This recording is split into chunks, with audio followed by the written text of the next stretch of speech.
सर्व समस्याओं का एक समाधान, आत्मिक स्थिति। அனைத்து பிரச்சனைகளுக்கும் ஒரே தீர்மானம் ஆத்மீக ஸ்திதி. Selected point number 3379, 3379.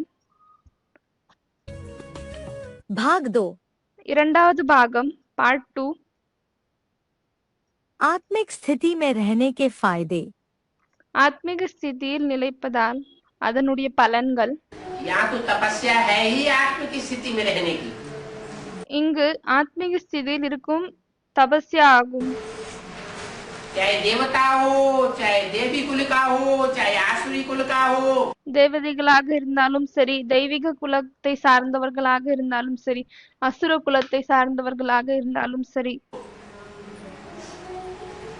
लेकिन जो आत्मिक स्थिति में ज्यादा रहता है, ஆனால் யார் ஆத்மீக ஸ்திதியில் அதிகமாக நிலைக்கிறார்களோ उसके पापों का विनाश करने के लिए शिव बाप बांधा हुआ है। அவர்களின் பாவங்களை அழிப்பதற்காக சிவபாபா கட்டுப்பட்டிருக்கிறார். एक वाणी में बाबा ने बताया, ஒரு வாணியில் பாபா வந்து சொல்லியிருக்கிறார், आत्मिक स्थिति से ஆத்மீக ஸ்திதியின் மூலமாக बाप भिन्न है क्या? தந்தை தனியாக இருக்கிறாரா என்ன? भिन्न है, தனியாக இருக்கிறாரா? है? आत्मा बिंदु, बाप भी बिंदु, ஆத்மா புள்ளி, ஆகவே தந்தையும் புள்ளி. तो अलग कहाँ है? ஆகவே எங்கு தனியாக இருக்கிறார்? कुछ मत करो, எதுவுமே एक செய்யாதீங்க, ही प्रैक्टिस कर जाओ। ஒரே பிராக்டிஸ் செய்யுங்க. है आत्मा ज्योति बिंदु, நான் ஆத்மா ஒளி புள்ளி. बाप अपने आप तुम्हारे पास आ जाएगा। தந்தை தானாகவே உங்களிடம் வந்து விடுவார். देवानियों में बाप नहीं आता, தேகபாணிகளில் தந்தை வருவதில்லை, आत्माभिमानियों में बाप आता है। ஆத்மா அபிமானிகளில் தான் தந்தை வருகிறார். सेवा करेगा, சேவா சேவிப்பார். देवान में रह के सेवा करेंगे, सफलता नहीं मिलेगी। தேகாபிமானத்தில் இருந்து சேவையை செய்தால் வெற்றி கிடைக்காது. आत्मिक स्थिति में रह करके सेवा करेंगे, ஆத்மீக ஸ்திதியில் இருந்து விட்டு சேவையை செய்தால் बाप आकर के सर्विस करेगा। தந்தை வந்துவிட்டு சர்வீஸ் செய்வார். सफलता வெற்றி. आत्मिक स्थिति में स्थित हुए बगैर ஆத்மீக ஸ்திதியில் நிலைக்கவில்லை என்றால் बाप की याद नहीं आ सकती। தந்தை நினைவில் வரமாட்டார். தந்தை நினைவு வராது. जितना जितना हम प्रैक्टिस करते जाते हैं எவ்வளவுக்கு எவ்வளவு நாம் பிராக்டிஸ் செய்து கொண்டே செல்கிறோமோ, कि हम ज्योति बिंदु आत्मा है, என்னவென்றால் நாம் ஜோதி பிந்து ஆத்மா ஆவோம், ஒளி புள்ளி ஆத்மா ஆவோம், उतना उतना बाप की याद स्वतः पक्की होती जाती है। அவ்வளவுக்கு எவ்வளவு தந்தையினுடைய நினைவு தானாகவே உறுதியாகி கொண்டே செல்லும். बाप हमारे नजदीक आता जाता है। தந்தை நமக்கு அருகில் வந்து கொண்டே இருப்பார். बुद्धि में दृढ़ता आती जाती है, புத்தியில் உறுதி வரும். बुद्धि हिलेगी नहीं। புத்தி அசையாது.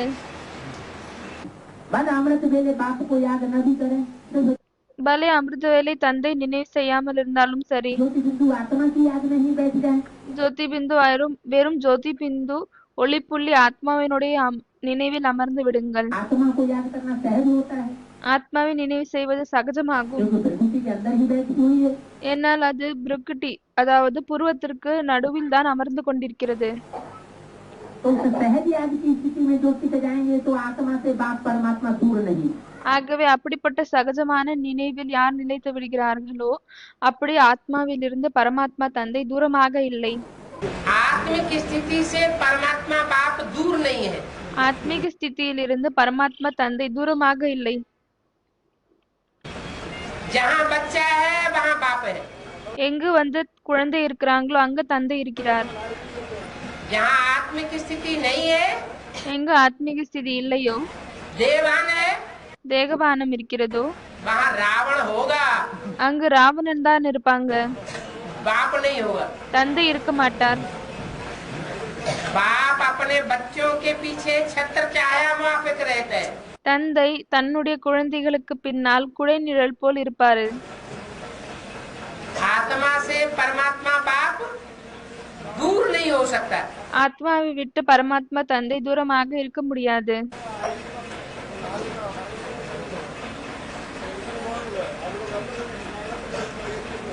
इसलिए आत्मिक स्थिति में रहकर परमात्मा बाप को याद करना सहज है।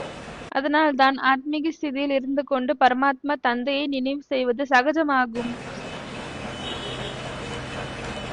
ये कहते हैं पहले आत्मा को याद करो, आत्मिक स्थिति में अपन को आत्मा समझकर। அதனால் தான் சொல்கிறார், முதலில் தன்னை ஆத்மீக ஸ்திதியில் நினைத்து விட்டு ஆத்மா என்று புரிந்து கொண்டு ஆத்மாவை நினைவு செய்யுங்கள். फिर बाप को याद करो। அதற்கு பிறகு தந்தையை நினைவு செய்யுங்கள். सुबह से लेकर के शाम तक ये प्रैक्टिस करें पक्की पक्की। क्या காலையில் இருந்து மாலை வரை இந்த பக்கவான முயற்சியை செய்யுங்கள். என்ன कि हम ज्योति बिंदु आत्मा है என்னவென்றால் நாம் ஒளி புள்ளி ஆத்மா ஆவோம். और दूसरी भी आत्मा जो जरूर मिलती है जुलती है संपर्क संबंध में आती है। மற்றும் எப்பொழுது மற்றவர்களின் ஆத்மாவோடு சந்திக்கிறோம் இல்லையானால் தொடர்பில் வருகிறோமோ उनको भी हम क्या देखें? அவர்களையும் நாம் என்னவென்று பார்க்கணும்? ज्योति बिंदु आत्मा के रूप में। ஒளி புள்ளி ஆத்மாவின் ரூபத்தில் பார்க்கணும். अगर ये प्रैक्टिस पक्की पड़ेगी ஒருவேளை இந்த பிராக்டிஸ் பக்காவாகி விட்டால் तो शर्त यह है कि आत्मा को परमात्मा जरूर याद आएगा। அப்பொழுது இதுல என்ன பெட் இருக்கிறது என்றால் ஆத்மாவிற்கு பரமாத்மா தந்தை கண்டிப்பாக நினைவில் வருவார். क्या என்ன आत्मा बच्चा बने और बच्चा आत्मा को परमात्मा बाप याद ना आए? குழந்தை ஆத்மா ஆகுறாங்க. அப்படி இருக்கும் பொழுது அவங்களுக்கு பரமாத்மா தந்தையினுடைய நினைவு வராது. ये हो नहीं सकता। இப்படி ஆக முடியாது. जहाँ जहाँ आत्मिक स्वरूप होगा वहाँ परमात्मा साथ साथ रहेगा। எங்க எல்லாம் ஆத்மீக ஸ்வரூபம் இருக்குமோ அங்கு பரமாத்மா கூட கூடவே இருப்பாரு. मन मना भव जो बाप की स्टेज है आत्मिक स्टेज, மன்மனா பவ் எது தந்தையினுடைய ஆத்மீக ஸ்டேஜ் இருக்கிறதோ उसी स्टेज में हम भी रहेंगे। அந்த ஸ்டேஜ்ல தான் நம்மளும் இருக்கணும். टाइम वेस्ट न करें। டைம் வேஸ்ட் செய்யக்கூடாது. क्या என்ன ये स्टेज ही अंत समय में काम आवेगी। இந்த ஸ்டேஜ் தான் கடைசி நேரத்தில் வேலைக்கு உதவும். जब विनाश होगा चारों तरफ खून எப்பொழுது நான்கு புறமும் விநாசனம் ஏற்படுமோ खराबा होना शुरू होगा, ரத்தம் சிந்த தொடங்குமோ लोग वायरे हो जाएंगे, पागलों जैसे आसन करने लगेंगे। அப்பொழுது மக்கள் பயந்து விடுவார்கள். பைத்தியம் பிடித்த போல் ஆசனங்கள் செய்ய தொடங்குவார்கள். उस समय आत्मिक स्टेज ही काम में आवेगी। அப்பொழுது ஆத்மீக ஸ்டேஜ் தான் வேலையில் வரும், உதவும். जो आत्मिक स्थिति में स्थित होंगे யார் ஆத்மீக ஸ்திதியில் நிலைப்பார்களோ उनको भगवान की कनेक्शन करने में सुविधा होगी। அவங்களுக்கு பகவானோடு கனெக்ஷனை இணைப்பதில் ஈஸியாக இருக்கும். भगवान से उनका कनेक्शन जुट जाएगा। பகவானோடு அவங்களுடைய கனெக்ஷன் இணைந்து விடும். आत्मिक स्थिति में पक्के नहीं होंगे तो उनका कनेक्शन नहीं जुटेगा। ஆத்மீக ஸ்திதியில் ஒருவேளை உறுதியாக இல்லை என்றால் பிறகு அவர்களுடைய கனெக்ஷனை இணைக்க முடியாது, இணையாது. इसलिए अभी से पक्का करना है। क्या அதனால் தான் இப்பொழுதிலிருந்து இதை உறுதியாக்கணும். என்ன मन मना भव अर्थात मैं ज्योति बिंदु आत्मा हूँ, स्टार यहाँ चमक रहा है। மன்மனாபவ் என்றால் நான் ஒளிப்புள்ளி ஆத்மாவேன், என்னுடைய நட்சத்திரம் இங்கு இரண்டு புருவத்துக்கு மத்தியில் ஜொலிக்கிறது. जैसे आसमान में स्टार चमकता है ऐसे कहाँ चमक रहा है? எப்படி வானத்தில் நட்சத்திரங்கள் மின்னுகிறதோ அதே போலவே எங்கு மின்னுகிறது? ये आत्मा रूपी सितारा भ्रकुटी में चमक रहा है। இந்த ஆத்மாவாக இருக்கக்கூடிய நட்சத்திரம் புருவத்தின் மத்தியில் மின்னுகிறது. और इस आत्मा रूपी सितारे का बाप है वो शिव ज्योति बिंदु। மற்றும் இந்த ஆத்மாவாக இருக்கக்கூடிய நட்சத்திரத்தின் தந்தை சிவ ஒளிப்புள்ளி ஆவார். जो इस सृष्टि पर हमको लेने आया हुआ। யார் இந்த உலகத்தை நம்மளை அழைப்பதற்காக வந்திருக்கிறார். हम अपनी मेंटलिटी को ऐसा बना लें நாம் நம்மளுடைய புத்தியை இப்படி ஆக்கிவிடணும். कि कोई हमको कैसी भी बात सुनाए யார் நமக்கு எப்படிப்பட்ட விஷயத்தை சொன்னாலும் சரி हम डिस्टर्ब न हो। நாம் டிஸ்டர்ப் ஆகக்கூடாது. जो गीता में बताया है இதற்காக கீதையில் சொல்லப்பட்டிருக்கிறது, मान लो द्विजते लोको யஸ்மானோ த்விஜதே லோகோ लोकान्नो द्विजते चय லோகானோ த்விஜதே சய. उद्वेग को प्राप्त न हो। உணர்ச்சி வேகத்தில் வரக்கூடாது. मानस जिससे कोई उद्वेग को प्राप्त न हो அப்படியானால் யார் மூலமாக யாருமே உணர்ச்சி வேகத்தில் வருவதில்லையோ को प्राप्त न हो और जो किसी को अशांति प्राप्त न कराए அசாந்தம் அடைவதில்லையோ மற்றும் யார் யாரையுமே அசாந்தத்தில் கொண்டு வருவதில்லையோ वो ही स्वरूप ने அவங்கள்தான் அந்த ஸ்வரூபத்தில் பக்காவாக நிலைப்பவங்க ஆவாங்க. अशांति को प्राप्त कराएगा तो खुद भी अशांति पाएगा। நிம்மதியின்மையை அடைவித்தால் பிறகு தானுமே நிம்மதியின்மையாகுவாங்க. दूसरों को सुख शांति का देने का निमित्त बनेगा மற்றவர்களுக்கு சுகம் மற்றும் நிம்மதி கொடுப்பதற்காக நிமித்தமாகனால் तो खुद भी सुख शांति में रमण करेगा। பிறகு தானுமே சுகம் மற்றும் நிம்மதியில் ஈடுபடுவாங்க. तो ऐसा ही स्थिति कैसे बनाई जाए? ஆகவே இப்படிப்பட்ட நிலையை எப்படி உருவாக்குவது? वो आत्मिक स्थिति ही एक उपाय है। அந்த ஆத்மீக ஸ்திதி தான் ஒரு உபாயமாகும். उसका अभ्यास करना।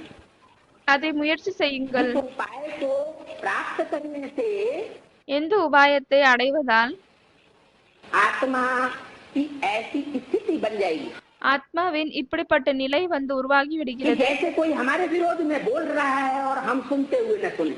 எப்படி ஆகுகிறது என்றால் யாராவது நம்மளுக்கு விரோதமாக பேசுகிறார்கள் மற்றும் நாம் அதை கேட்டுக்கொண்டும் கேட்பாமல் இருப்போம். एक कान से सुना दूसरे कान से निकाला। ஒரு காதின் மூலமாக கேட்டுவிட்டு இன்னொரு காதின் மூலமாக வெளியேற்றி விடுவாங்க.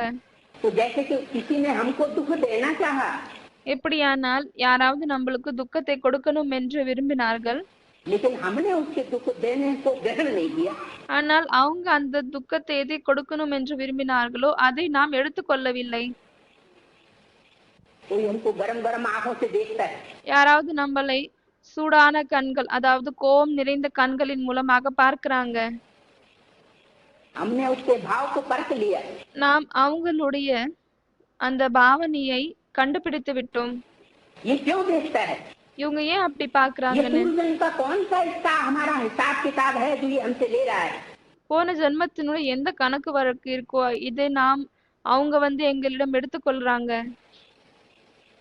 तो प्रतिफल में हम अपनी आंख गर्म नहीं करेंगे।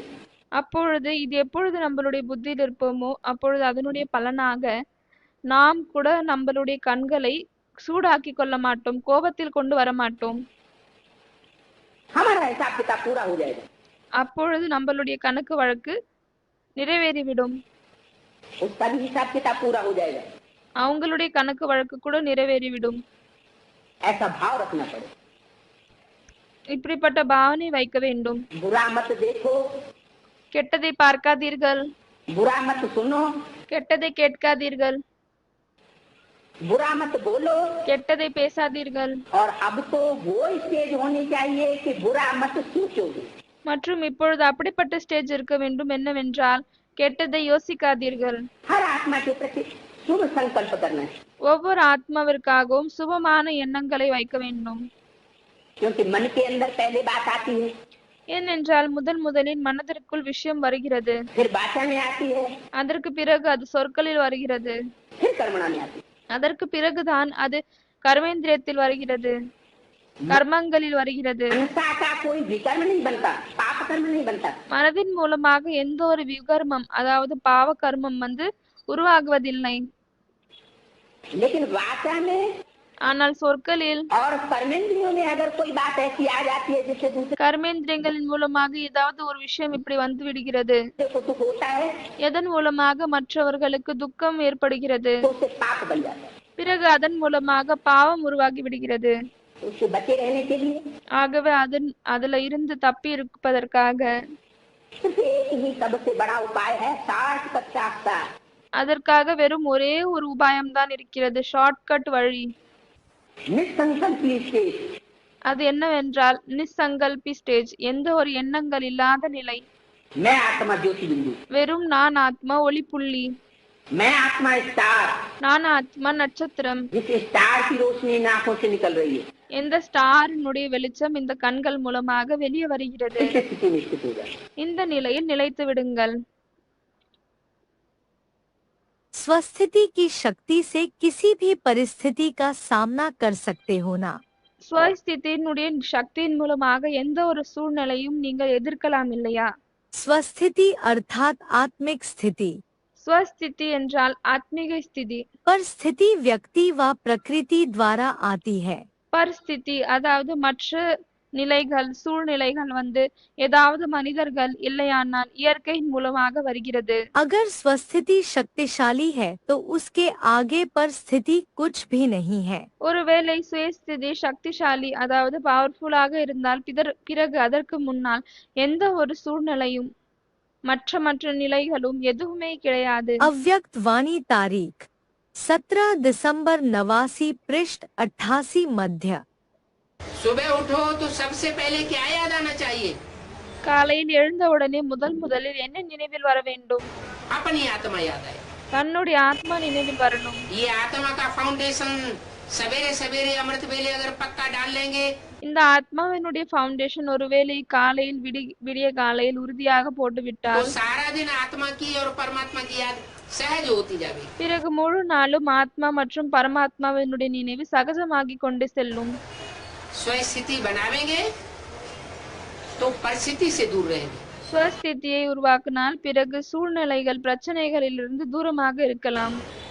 परिचिंतन होता है, उससे दूर रहेंगे.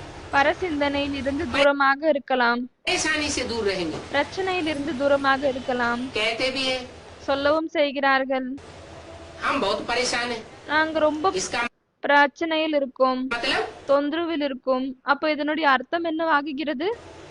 आत्मा की स्थिति की शान में அவர்கள் ஆத்மாவினுடைய நிலையில் नहीं है. நிலைப்பதில்லை. अगर आत्मिक स्थिति की शान में रहे ஒருவேளை ஆத்மீக ஸ்திதியில் நிலைத்தால் तो सारी परेशानियां हल्की हल्की दिखाई पड़ती है. பிறகு அனைத்து பிரச்சனைகளுமே லேசாக தான் தென்படும். कोई हवाई जहाज में ऊपर चला जाता है எப்படி வந்து யாராவது ஏரோப்ளேன்ல மேல போறாங்க, तो नीचे की चीजें छोटी छोटी दिखाई पड़ती है. அப்பொழுது கீழே இருக்கக்கூடிய பொருட்கள் அனைத்துமே சிறியதாக தென்படுகிறது.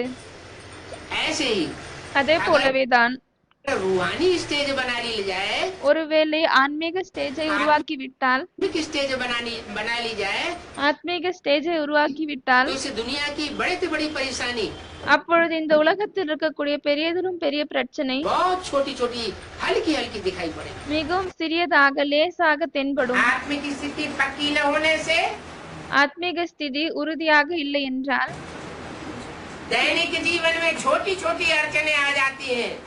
தினசரி இருக்கக்கூடிய வாழ்க்கையில் சிறிய சிறிய பிரச்சனைகள் தடைகள் வந்தால் छोटी छोटी परिस्थिति आ जाती है, वो पहाड़ दिखाई पड़ती है. சிறிய சிறிய சூழ்நிலைகள் வந்தாலும் சரி அது மிக பெரிய ஒரு மலை போல தென்படுகிறது. जो स्वस्थिति में स्थित होने वाले हैं யாரு வந்து சுயஸ்திதியில் நிலைக்கக்கூடியவர்களாக இருப்பார்களோ उनको वो पहाड़ भी राई समान दिखाई पड़ता है.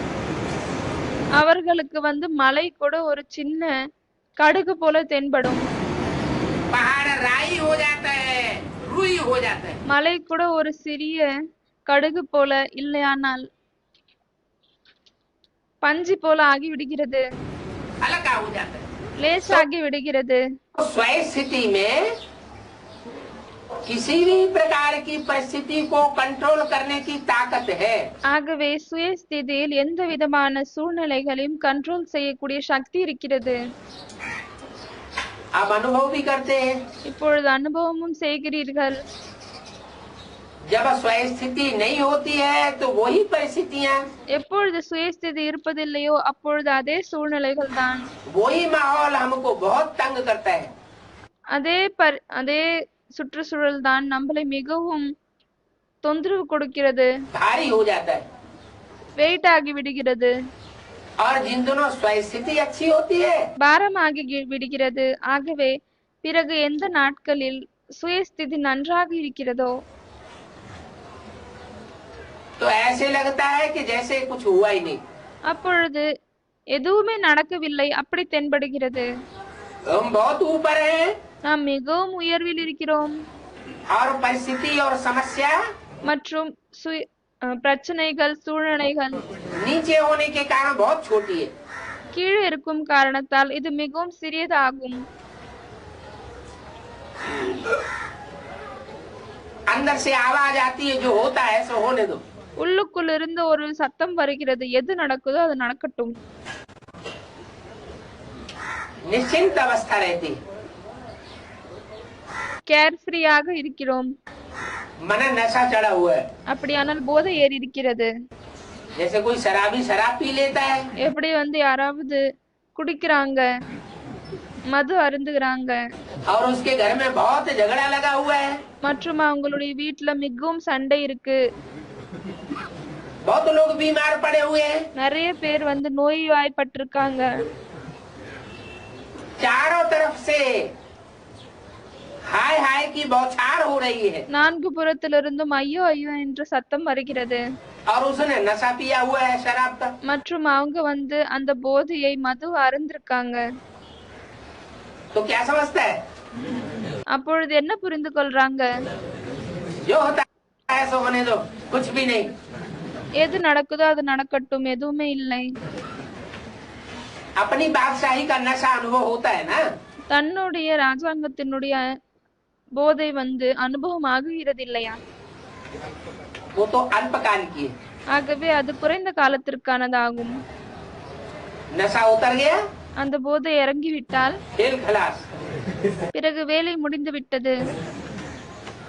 और यहाँ तो नारायणी नशा है, अमृत वेला மற்றும் இங்கு வந்து நாராயணி நஷா இருக்கிறது.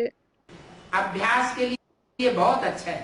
அமிர்த வேலை பிராக்டிஸ் செய்வதற்காக மிகவும் நல்லதாகும். सूरज निकलने से 4 घंटे पहले तक சூரியன் வெளியே வருவதற்கு முன்னால் இருக்கக்கூடிய 2-4 மணி நேரம் வரை अमृत वेला होता है। அமிர்த வேலையாக இருக்கிறது.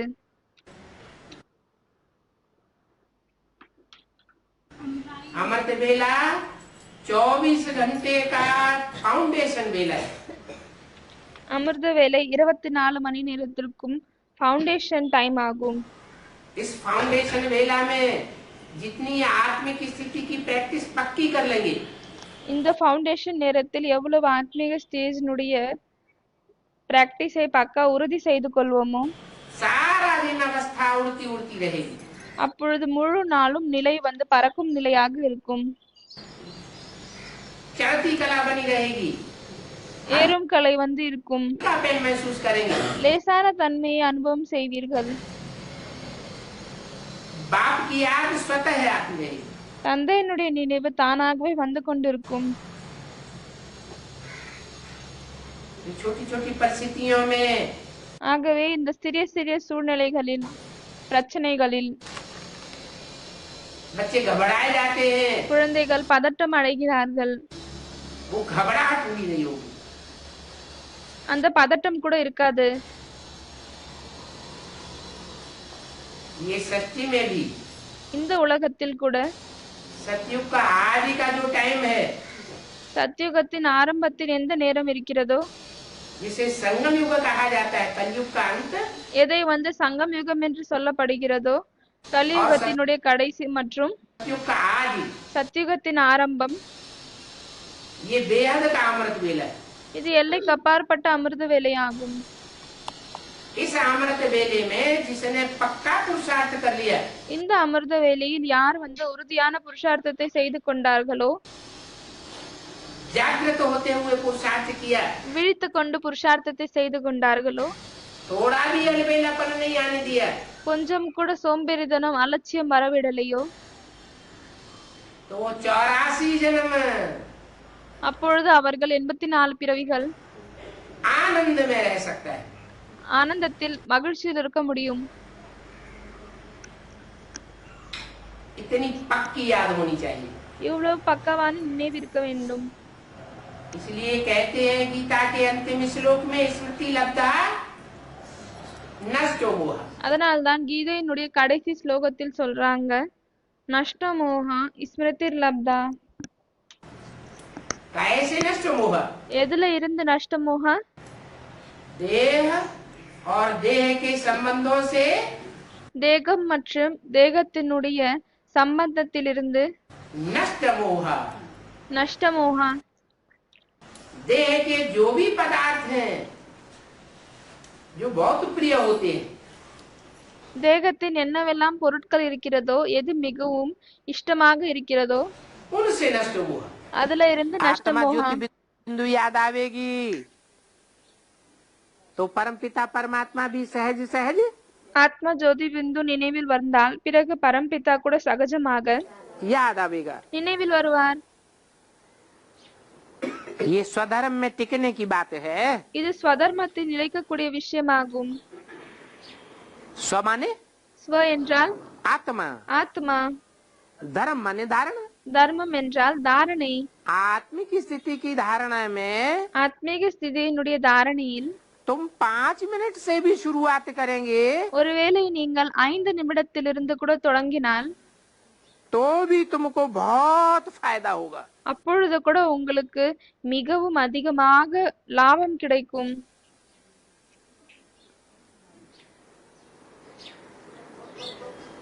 वो भक्ति मार्ग में भी गीता लिखी है। அவர்கள் பக்தி மார்க்கத்தில் கூட கீதை எழுதியிருக்காங்க. जब लिखी गई थी गीता எப்பொழுது கீதை எழுதப்பட்டதோ तो द्वापर युग सतो प्रधान था या तमो प्रधान था? அப்பொழுது துவாபர் யுகம் சத்தோ பிரதானமாக இருந்ததா இல்லையானால் தமோ பிரதானமாக இருந்ததா? सतो प्रधानता में सच्ची बात लिखी गई होगी या झूठी बात लिखी गई होगी? சத்தோ பிரதானமாக இருக்கும் பொழுது உண்மையான விஷயத்தை எழுதுகிறார்களா இல்லையானால் பொய்யான விஷயத்தை எழுதுகிறார்களா? वहाँ भी आया है स्वल्पम अप्यस्य धर्मस्य त्रायते बहु महतो भयात्। அங்கு கூட வந்திருக்கிறது ஸ்வல்பம் அப்பியஸ்ய தர்மஸ்ய த்ராஹிதே மஹதோ பயாத். महान भय से ये आत्मिक स्थिति के धर्म में टिकना महान भय से रक्षा कर देता है। இந்த ஆத்மீக ஸ்திதியில் நிலைப்பது மிகவும் பயங்கரமான பயத்தில் இருந்தும் அது நம்மளை பாதுகாக்கிறது. ऐसा भी समय आवेगा இப்படிப்பட்ட நேரம் கூட வரும். चारों तरफ भय के बादल मंडराए होंगे। 4 புறமும் பயத்தினுடைய நிழல் இருக்கலாம், उससे மேகம் இருக்கலாம். तुम्हें थोड़ी सी भी याद होगी அந்த நேரத்தில் உங்களுக்கு கொஞ்சம் கூட நினைவு இருந்தால் आत्मिक स्थिति की थोड़ी सी भी प्रैक्टिस होगी ஆத்மீக ஸ்திதியினுடைய கொஞ்சம் கூட உங்களுக்கு பிராக்டிஸ் இருந்தால் तो तुम उस भय से बच जाओगे। हम अपन அப்பொழுது நீங்கள் அந்த பயத்திலிருந்து சேஃப் ஆகி விடுவீங்க. को जितना स्वस्थिति में लगाएंगे भेजेंगे இங்கு நாம் நம்மளை எவ்வளவு சுயஸ்திதியில் அனுப்புவோமோ ஈடுபடுத்துவோமோ डालेंगे उतना हम स्वर्ग में खुद को अनुभव करेंगे। அவ்வளவு நாம் ஸ்வர்க்கத்தில் நம்மளை அனுபவம் செய்வோம். क्या ஸ்வர்க்கம் என்றால் என்ன? स्व माने आत्मिक स्थिति और ग माने ஸ்வ என்றால் ஆத்மீக ஸ்திதி, க என்றால் கயா அதாவது சென்றாங்க. गया। तो स्वर्ग माने क्या हुआ? जितना जितना आत्मिक स्थिति में जाएंगे ஆகவே எவ்வளவுக்கு எவ்வளவு ஆத்மீக ஸ்திதியில் செல்வோமோ उतना उतना हम सुखी होते जाएंगे। அவ்வளவுக்கு எவ்வளவு நாம் சுகத்தில் வந்து கொண்டு இருப்போம். ऐसे तो शास्त्रों में भी लिखा हुआ है, ஆகவே இப்படி சாஸ்திரத்திலும் எழுதப்பட்டிருக்கிறது. कुरान में तो साफ लिखा हुआ है குரானத்தில் தெளிவாக எழுதப்பட்டிருக்கிறது. कि जब विनाश बरपा होगा कयामत होगी तो खुदा के बंदे बड़े आराम से स्वर्ग की भांति जन्नत की तरह रहेंगे। எப்பொழுது அழிவு ஏற்படுமோ அப்பொழுது கடவுளுடைய குழந்தைகள் மிகவும் மகிழ்ச்சியாக ஸ்வர்க்கத்தில் இருப்பது போல் இருப்பார்கள். कि जब विनाश होगा उस समय कोई तलवार लेकर के या बंदूक लेकर के भी हमारे ऊपर आक्रमण करने के लिए आ जाएगा।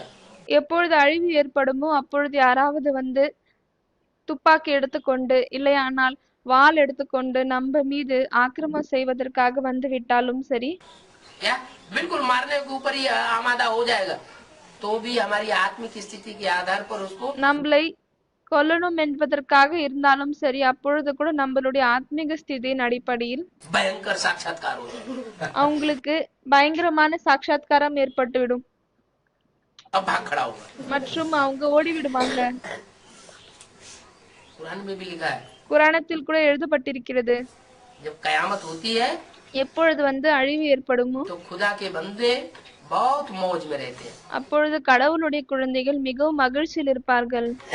उनके ऊपर कोई तकलीफ नहीं आती है, तकलीफ उनको महसूस नहीं होती। அவர்களின் மீது எந்த ஒரு கஷ்டமும் வராது, அந்த கஷ்டமே அனுபவம் ஆகாது.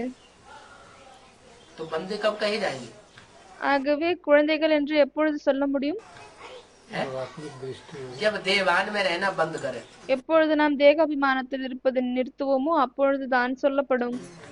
क्या देवान में रहना बंद करें तो खुदा के बंदे, தேகாபிமானத்தில் இருப்பதை நாம் நிறுத்திவிட்டால் தான் குதாவினுடைய பந்தே, குதாவினுடைய குழந்தைகளாகும், और देवान अगर आता रहता है குதாவினுடைய ஆட்கள் ஆகுவோம். ஒருவேளை தேகாபிமானம் வந்து கொண்டே இருந்தால் तो அப்பொழுது कहेंगे अभी खुदा के बंदे नहीं है। அப்பொழுது சொல்வார்கள், இன்னும் நாம் குதாவினுடைய குழந்தைகள் கிடையாது, குதாவினுடைய ஆட்கள் இல்லை என்று, गंदे है। அழுக்காக இருக்கிறோம். परमात्मा को याद करना सहज है या आत्मा को याद करना सहज है? பரமாத்மாவை நினைவு செய்வது சகஜமாகுமா இல்லையானால் ஆத்மாவை நினைவு செய்வது சகஜமாகுமா? हमारे नजदीक कौन है? நமக்கு அருகாமையில் யார் இருக்காங்க? तो आत्म की स्थिति में बैठ जाओ। आत्म की स्थिति जब पक्की हो जाएगी ஆத்மா. ஆகவே ஆத்மீக ஸ்திதியில் அமர்ந்து விடுங்கள். எப்பொழுது ஆத்மீக ஸ்திதி உறுதியாகி விடுவோமோ तो बाप अपने आप याद आने लगेगा। அப்பொழுது தந்தை தானாகவே நினைவில் வருவார், मदद मिल जाएगी। ஹெல்ப் கிடைக்கும்.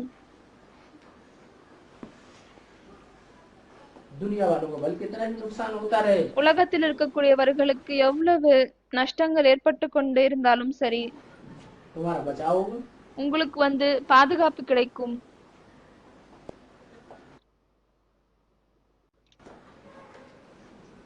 कुरान में भी लिखा हुआ है, குரான்ல கூட எழுதப்பட்டிருக்கிறது, कयामत के समय भगवान के बंदे बड़े मौज में रहेंगे। அழிவினுடைய நேரத்தில் பகவானுடைய ஆட்கள் மிகவும் மகிழ்ச்சியில இருப்பாங்க. आने वाली जो दुनिया है मारा मारी की, வரக்கூடிய அடிதடையினுடைய எந்த உலகம் இருக்கிறதோ अभी भी टेंशन लगातार बढ़ते चले जा रहे हैं। இப்பொழுது கூட டென்ஷன் தொடர்ந்து அதிகரித்து கொண்டே செல்கிறது. टेंशन में अपने को अटेंशन रखने के लिए ஆகவே அந்த டென்ஷன்ல இருந்து அட்டென்ஷன் வைப்பதற்காக परमात्मा बाप हमको ये आकर के तरीका बताते हैं। பரமாத்மா தந்தை நமக்கு விட்டு இந்த விதத்தை கற்றுக் கொடுக்கிறார். कि आत्म की स्थिति में स्थित होकर के रहो, என்னவென்றால் ஆத்மீக ஸ்திதியில் நிலைந்து கொண்டு இருங்கள். इससे अखंड शांति मिलेगी। இதன் மூலமாக உங்களுக்கு அகண்டமான खंडनமாகாத நிம்மதி கிடைக்கும். अखंड विश्वास पैदा होगा, அகண்டமாக மிகவும் அதிகமாக நம்பிக்கை வரும், पावर आएगी, வில் பவர் வரும், स्थितियों परिस्थितियों समस्याओं நிலை சூழ்நிலை பிரச்சனை से मुकाबला करने की ताकत आएगी। அது எதிர்கொள்ளக்கூடிய சக்தி வரும். इतनी शक्ति पैदा होती है कंसंट्रेशन से, இவ்வளவு சக்தி கான்சென்ட்ரேஷன் மூலமாக உருவாகுகிறது. कि सारी दुनिया एक तरफ हो जाए என்னவென்றால் முழு உலகமும் ஒரு பக்கம் இருந்தாலும் சரி, और एक आत्मा जो आत्म स्थिति में स्थित है, जिसका गीता में गायन है, மற்றும் ஒரு ஆத்மா யார் ஆத்மீக ஸ்திதியில நிலைந்திருக்காங்களோ யாருக்காக கீதையில் பாடப்பட்டிருக்கிறது, स्वरूपनिष्ठ है, ஸ்வரூபனிஷ்ட, वो एक तरफ हो जाए அவங்க ஒரு பக்கம் இருந்தாலும் சரி, तो सारी दुनिया का मुकाबला करने की विल पावर उसमें पैदा हो सकती है। அப்பொழுதும் கூட அவங்களுக்குள் முழு உலகத்தையும் எதிர்கொள்ளக்கூடிய வில் பவர் வரலாம். अंत समय में கடைசி நேரத்தில் जब लास्ट एटमिक विस्फोट होंगे, எப்பொழுது கடைசியான ஆட்டமிக் விஸ்போட் அதாவது அணுகுண்டுகள் வெடியுமோ उस समय तक तो सारी दुनिया मान जाएगी। அப்பொழுது வரை முழு உலகமும் लेकिन ஏற்றுக்கொள்ளும். पहले से जो पुरुषार्थ करते हैं, ஆனால் முதலில் இருந்து யார் புருஷார்த்தத்தை செய்றாங்களோ उनके ऊपर परमात्मा की मेहर विशेष होती है। அவங்களின் மீது பரமாத்மாவினுடைய நிழல் விசேஷமாக இருக்கும்,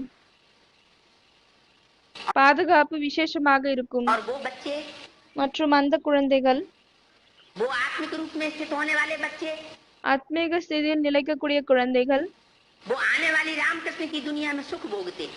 அவங்க வரக்கூடிய ராமர் மற்றும் கிருஷ்ணனுடைய உலகத்தில் சுகத்தை அனுபவிக்கிறாங்க.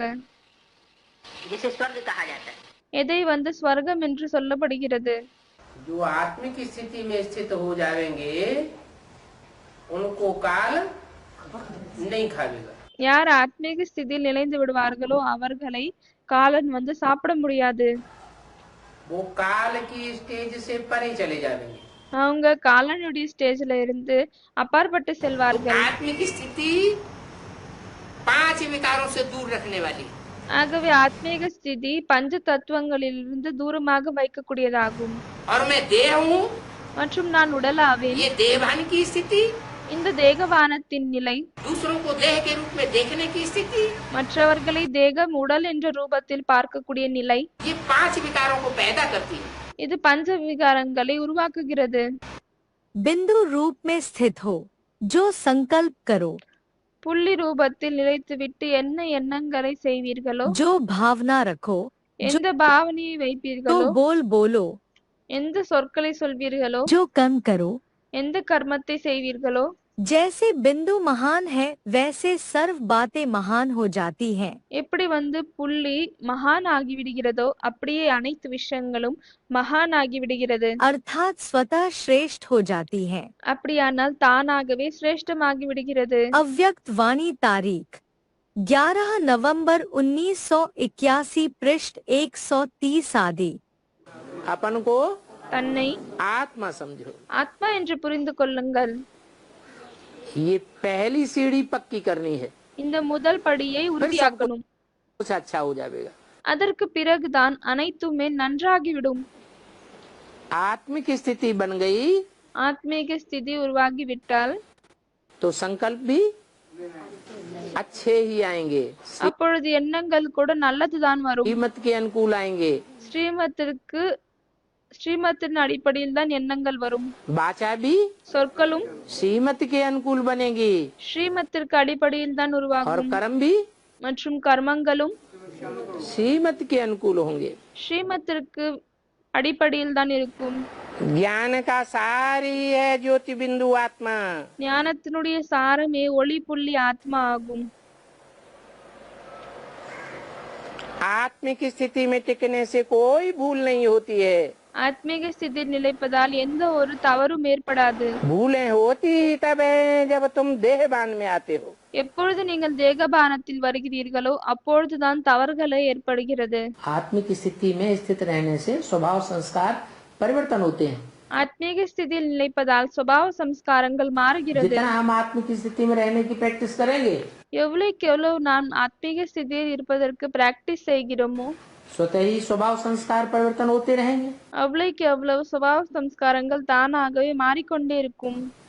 क्योंकि स्वभाव संस्कार जो आते हैं ஏனென்றால் சுபாவ சம்ஸ்காரங்கள் எது வருகிறதோ भिन्न भिन्न प्रकार के, விதவிதமாக वो तो अनेक प्रकार के देहधारियों के संग के रंग से आए। அது நிறைய விதமான தேகதாரிகளின் தொடர்பின் மூலமாக வருகிறது. वो संग का रंग छट जाएगा जब हम आत्मिक स्थिति में रहेंगे। எப்பொழுது நாம் ஆத்மீக ஸ்திதியில் இருப்போமோ அந்த சங்கத்தின் சாயம் விட்டுவிடும். आत्मिक चिंतन में जितना हम रहेंगे, ஆத்மீக சிந்தனையில் எவ்வளவுக்கு எவ்வளவு நாம் இருப்போமோ उतना हमारी प्रकृति, हमारे स्वभाव संस्कार அவ்வளவுக்கு எவ்வளவு நம்மளுடைய இயற்கை சுபாவ சம்ஸ்காரங்கள் स्वतः ही सात्विक बन जाएगी தானாகவே சத்தோப்பிரதானமாகிவிடும். और हमारा वाइब्रेशन सात्विक होने से மற்றும் நம்மளுடைய வைப்ரேஷன் சத்தோப்பிரதானமாக இருக்கும் காரணத்தால் अगला जन्म जो हमें मिलेगा அடுத்த பிறவி எது நமக்கு கிடைக்குமோ वो सात्विक परिवार में मिलेगा। அது சத்தோப்பிரதானமான குடும்பத்தில் கிடைக்கும். सात्विक वातावरण में हमारा जन्म होगा। சத்தோப்பிரதானமான சூழ்நிலையில் சுற்றுச்சூழலில் நம்மளுக்கு பிறப்பு கிடைக்கும். जितना हम आत्मिक स्थिति में रहेंगे இப்பொழுது எவ்வளவுக்கு எவ்வளவு நாம் ஆத்மீக ஸ்திதியில் இருப்போமோ उतना बाप की याद में ज्यादा रह सकेंगे। அவ்வளவுக்கு எவ்வளவு தந்தையினுடைய நினைவில் அதிகமாக இருக்க முடியும். जन्म जन्मांतर के पाप अगर जल्दी भस्म करने हैं நிறைய பிறவிக்கான பாவம் ஒருவேளை சீக்கிரமாக பஸ்மம் சாம்பல் ஆக்கணும் என்றால் तो कौन सा फाउंडेशन पक्का करना है? அப்பொழுது எந்த ஃபவுண்டேஷனை உறுதியாக்க வேண்டும்? आत्मिक स्थिति का फाउंडेशन पक्का करना है। ஆத்மீக ஸ்திதியினுடைய ஃபவுண்டேஷனை உறுதியாக்க வேண்டும். पहली सीढ़ी है आत्मिक स्थिति। முதல் படியே ஆத்மீக ஸ்திதி ஆகும். आत्मिक स्थिति में स्थित होंगे ஆத்மீக ஸ்திதியில் நிலைத்தால் तो चारों युगों में आत्मा चक्र लगाने योग्य बनेगी। அப்பொழுது 4 யுகத்திலும் ஆத்மா சக்கர அதாவது சுற்றக்கூடிய தகுதி உள்ளதாகும். जितना आत्मिक स्थिति में टिके हुए होंगे எவ்வளவு ஆத்மீக ஸ்திதியில் நிலைக்கக்கூடியவர்களாக இருப்போமோ उतना आत्मा के बाप की भी அவ்வளவு ஆத்மாவனுடைய தந்தையின் स्मृति आवेगी நினைவு வரும். और बाप से पूरी पावर की प्राप्ति होगी, மற்றும் தந்தையிடமிருந்து முழுமையான பவர் கிடைக்கும். पूरी शक्ति मिलेगी आत्मिक स्थिति में रहने से। ஆத்மீக ஸ்திதியில் இருப்பதால் முழு சக்தி கிடைக்கும். 24 घंटे में क्या ज्यादा याद आता है? 24 மணி நேரத்தில் எது அதிகமாக நினைவில் வருகிறது? स्टेज क्या है? என்ன ஸ்டேஜ் ஆகும்? निराकारी स्टेज बनती है நிராகார ஸ்டேஜ் ஆகுகிறதா या देह अभिमान की स्टेज बनी रहती है? இல்லையானால் தேகாபிமானத்தினுடைய ஸ்டேஜ் இருக்கிறதா? क्या स्थिति है? என்ன நிலையாகும்? अगर हीरे की याद पक्की हो गई ஒருவேளை வைரத்தினுடைய நினைவு உறுதியாகிவிட்டால் तो सुख मिलेगा इसी जन्म में। இதே பிறவியில் சுகம் கிடைக்கும். अभी अभी இப்பொழுதே सुख का अनुभव करेंगे சுகத்தை அனுபவிப்பீர்கள், या दुख का अनुभव करेंगे? இல்லையானால் துக்கத்தை அனுபவிப்பீர்களா? घड़ी घड़ी सुख का अनुभव करते रहेंगे। மணிக்கு மணி சுகத்தை அனுபவிப்பீர்கள். असली आत्मिक स्थिति में जब टिक जावेंगे உண்மையான ஆத்மீக ஸ்திதியில் எப்பொழுது நிலைத்து விடுவீர்களோ तो सोने की दरकार रहेगी ही नहीं। அப்பொழுது தூங்குவதின் அவசியமே இருக்காது. स्थापन होगा, लेकिन उन्हीं आत्माओं का संगठन वो प्रत्यक्ष होगा ஸ்வர்க ஸ்தாபனை ஏற்படும் தான், ஆனால் அந்த ஆத்மாக்களின் சங்கடம் தான் பிரத்யட்சமாகும். जो स्वस्थिति में जाएंगे। யார் சுயஸ்திதியில் செல்கிறார்களோ, आत्मिक स्थिति में जाएंगे। अगर ஆத்மீக ஸ்திதியில் செல்வார்களோ, आत्मिक स्थिति में नहीं जाते, ஒருவேளை ஆத்மீக ஸ்திதியில் செல்லவில்லை என்றால் चिंतन में आते हैं, देवान में आते हैं घड़ी घड़ी, பரசிந்தனையில் வருகிறார்கள், தேகாபிமானத்தில் வருகிறார்கள் அடிக்கடி, तो जाएंगे कैसे? அப்பொழுது எப்படி செல்வார்கள்?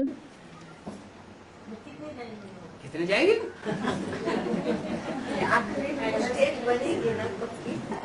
जिनकी आत्मिक पक्की स्टेज बनेगी वो जाएंगे।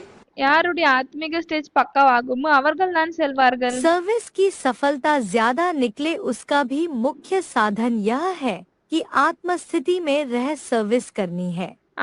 சர்வீஸ்னுடைய வெற்றி அதிகமாக கிடைக்கணும் என்றால் அதற்கும் முக்கியமான விதம் என்னவென்றால் ஆத்மீக ஸ்திதியில் இருந்து கொண்டு சர்வீஸ் செய்ய வேண்டும். पहला पाठ ही पॉलिश है, முதல் பாடமே தெளிவாக இருக்கிறது. इसकी ही आवश्यकता है। இதுதான் தேவைப்படுகிறது. कब नोट किया है? सारे दिन में यह आत्मिक दृष्टि स्मृति कितना रहती है? எப்பொழுதாவது இதை நோட் பண்ணிருக்கீங்களா? முழு நாளும் ஆத்மீக பார்வை, ஆத்மீக நினைவு எவ்வளவு இருக்கிறது? इस स्थिति की परख अपनी सर्विस की रिजल्ट से भी देख सकते हो। இந்த நிலையை தன்னுடைய சர்வீஸ்னுடைய ரிசல்ட்டின் மூலமாகவும் பார்க்கலாம். अव्यक्त वाणी तारीख 19 जुलाई 1969 पृष्ठ 92 आदि। आत्मिक स्थिति का अभ्यास करेंगे ஆத்மீக ஸ்திதியினுடைய முயற்சியை செய்தால் तो दुनिया में बुद्धि जाएगी। அப்பொழுது உலகத்தில் புத்தி செல்லுமா? हैं? दुनिया से बुद्धि कट हो गई, உலகத்திலிருந்து புத்தி கட்டாகிவிடும். स्वस्थिति में स्थित हो गए, तो स्वस्थिति में சுயஸ்திதியில் நிலைந்து விடுவீர்கள். स्थित होना ये भी तो वाइब्रेशन को बनाने वाली बात हुई ना। சுயஸ்திதியை நிலைப்பது இது கூட வைப்ரேஷனை உருவாக்க வேண்டிய விஷயம் ஆகிறது இல்லையா? जो आत्मिक स्थिति में स्थित होगा, स्वस्थिति में स्थित होगा, யார் ஆத்மீக ஸ்டேஜ்ல நிலைப்பாங்களோ, சுயஸ்திதியில நிலைப்பாங்களோ, वो परिस्थितियों से मुकाबला करेगा कि नहीं करेगा? அவங்க சூழ்நிலையை எதிர்ப்பாங்களா இல்ல எதிர்ப்பாங்க? परचिंतन में होगा तो डूबेगा या उथलेगा, ऊपर जाएगा? பரசிந்தனையில் இருந்தால் பிறகு அவங்க முழுகுவாங்களா, மேல் நோக்கி செல்வாங்களா? डूबेगा। முழுகுவாங்க. स्वस्थिति तो फाउंडेशन है சுயஸ்திதி ஃபவுண்டேஷன் ஆகும் सेवा का। சேவையின். स्वस्थिति में रहकर जो सेवा की जाती है சுயஸ்திதியில் இருந்து எந்த சேவை செய்யப்படுகிறதோ का फल निकलता है। அந்த சேவைக்கு தான் பலன் வருகிறது. अच्छा फल निकलता है। और परचिंतन में रहकर के जो सेवा की जाती है அதன் மூலமாக நல்ல பலன் வரும். மற்றும் பரசிந்தனையில் இருந்து கொண்டு எந்த சேவை செய்யப்படுகிறதோ, देह के भान में रहकर जो सेवा की जाती தேகத்தின் பானத்தில் இருந்து நினைவில் இருந்து என்ன சேவை செய்யப்படுகிறதோ, है या देहधारी को देख करके जो सेवा की जाती है, தேகதாரியை பார்த்து கொண்டு எந்த சேவை செய்யப்படுகிறதோ, अरे ये बड़ा रईस है, அரே இவங்க மிகவும் அதிகமாக பணக்காரவங்க, साहूकार है, इसकी सेवा कर दें तो बड़ा सेंटर बन जाएगा। இவங்களுக்கு சேவை செய்துவிட்டால் பிறகு பெரிய சென்டர் உருவாகிவிடும். तो ये देवान की सेवा हुई ஆகவே இது தேகபானத்தின் சேவை ஆகியதா? या आत्माभिमान की सेवा हुई? இல்லையானால் ஆத்மாபிமானியின் சேவை ஆகியதா? ये देहाभिमान की सेवा होगी। இது தேகாபிமானத்தின் சேவை ஆகும். तो बहुत अंतर है। ஆகவே இதுல எதனா வித்தியாசம் இருக்கிறதா? आत्माभिमान में रहना ये सेवा का फाउंडेशन है। ஆத்மாபிமானத்தில் இருப்பது இது சேவையினுடைய ஃபவுண்டேஷன் ஆகும். आत्मिक स्थिति में रहते हैं तो वाइब्रेशन बनाने की सेवा करते हैं। ஆத்மீக ஸ்திதியில் இருந்தால் பிறகு வைப்ரேஷனை உருவாக்கக்கூடிய சேவை செய்கிறோம். जैसे जैसे स्वस्थिति की स्थापना बुद्धि में होती जाएगी, எப்படி எப்படி சுயஸ்திதியினுடைய படைப்பு புத்தின் மூலமாக ஏற்பட்டு கொண்டிருக்கிறதோ, जैसे जैसे हम स्वस्थिति में स्थित होते जाएंगे, எப்படி நாம் சுயஸ்திதியில் நிலைந்து கொண்டே இருப்போமோ वैसे वैसे हमारे लिए அப்படியே நமக்காக स्वर्ग का वायुमंडल ஸ்வர்கத்தினுடைய சுற்றுச்சூழல் வாயுமண்டலம் बनता जाएगा। உருவாகி கொண்டே செல்லும். आत्मिक स्थिति न बनने से नुकसान। ஆத்மீக ஸ்திதி உருவாகவில்லை என்றால் அதன் மூலமாக ஏற்படக்கூடிய நஷ்டங்கள். तो कोई तो तख्त नशीन बनेंगे, சிலர் சிம்மாசனத்தை அடைவார்கள். काठ के तख्त की बात नहीं है, இது ஏதாவது மரத்தின் மூலமாக மரக்கட்டையின் மூலமாக உருவாக்கப்பட்ட சிம்மாசனத்தின் விஷயம் இல்லை. नहीं दोनों ही तख्त हैं, दिल तख्त भी है இரண்டு சிம்மாசனங்களும் இருக்கிறது. மனதின் சிம்மாசனம் और साथ साथ கூடவே अकाल तख्त भी है। அகால தக்தமும் ஆகும். ये भ्रकुटि ये क्या है? இந்த புருவம் என்ன ஆகும்? अकाल तख्त, அகால தக்தாகும். आत्मा का तख्त, ஆத்மாவினுடைய சிம்மாசனமாகும். आत्मा अकाल है, ஆத்மா அகால ஆகும். अकाल तख्त। और फिर बाप दादा का மற்றும் அதற்கு பிறகு दिल तख्त भी है। பாப்தாதாவினுடைய மனதின் சிம்மாசனமும் இருக்கிறது. तो कोई तो तख्त नसीब बनेगा, ஆகவே சிலர் சிம்மாசனத்தை அடைவார்கள். यानी कोई तो जो अकाल तख्त नसीब नहीं बनते, அப்படியானால் சிலர் யார் அகால தக்து அந்த அகால சிம்மாசனத்தை எடுத்துக்கொள்வதில்லையோ दिल तख्त भी नहीं बन सकते। பிறகு அவர்களால் மனதின் சிம்மாசனத்தை கூட அடைய முடியாது. दिल तख्त पर बैठने वाले नहीं बन सकते। மனதின் சிம்மாசனத்தில் அமரக்கூடியவர்களாக ஆக முடியாது. तख्त बना அகால் தக்த் என்றால் आत्मिक स्टेज में रहने की जिन्होंने प्रैक्टिस नहीं की है, ஆத்மீக ஸ்டேஜில் நிலைப்பதற்காக யார் பிராக்டிஸ் செய்யவில்லையோ, देवहन की स्टेज वाले हैं, தேகாபிமானத்தின் ஸ்டேஜில் இருக்கிறார்களோ वो फिर बाप के दिल तख्त पर भी नहीं चढ़ सकते। பிறகு அவர்களால் தந்தையினுடைய மனதின் சிம்மாசனத்திலும் ஏற முடியாது. तो पहले क्या करना पड़े? ஆகவே முதலில் என்ன செய்ய வேண்டும்? पहले अकाल तख्त नसीब बने। முதலில் அகால் தக்த் சிம்மாசனத்தை அமர வேண்டும். अकाल तख्त नसीब आत्मिक स्टेज वाले जो बनेंगे, அகால் தக்த் நஷின் ஆத்மீக ஸ்டேஜில் இருக்கக்கூடியவங்க யார் இருப்பாங்களோ वो ही ज्ञान रत्नों की अस्त्र शस्त्र धारण कर सकेंगे। அவர்களால் மட்டும்தான் ஞான ரத்னங்களில் சஸ்திரத்தை ஆயுதங்களை தாரணை செய்ய முடியும். आत्मिक स्टेज ही निसंकल्प स्टेज है। அவங்க சொல்றாங்க, பாபா ஆத்மீக ஸ்டேஜ் தான் நிசங்கல்ப ஸ்டேஜ் ஆகும், எண்ணங்கள் இல்லாத ஸ்டேஜ் ஆகும். उससे विचलित नहीं होना चाहिए। அதுல இருந்து அசையக்கூடாது.